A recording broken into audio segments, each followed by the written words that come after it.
সন্ধ্যা। ভালো আছো তো তোমরা সবাই? নিশ্চয়ই ভালো আছো।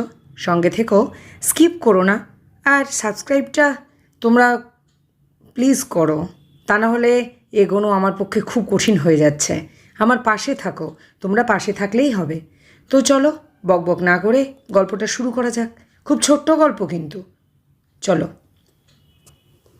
মহারাজ কৃষ্ণচন্দ্র গোপালকে কোনো কার্য উপলক্ষে একটি পত্র লিখলেন।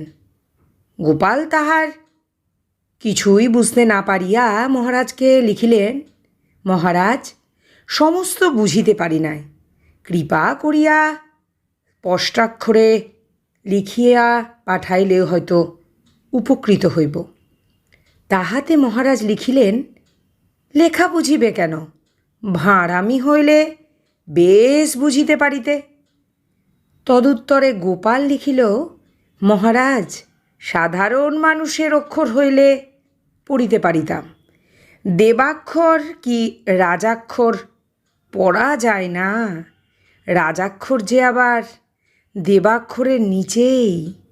কেমন লাগলো অবশ্যই, যদি গল্পটা শোনো আর একটু যদি ভালো লাগে, ছোট্ট করে হলে একটা কমেন্ট তোমরা করে দিও, আমার খুব ভালো লাগবে।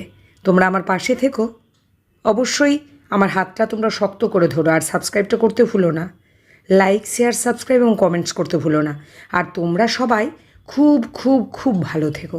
তাহলে আজকের মতো আসি, নমস্কার।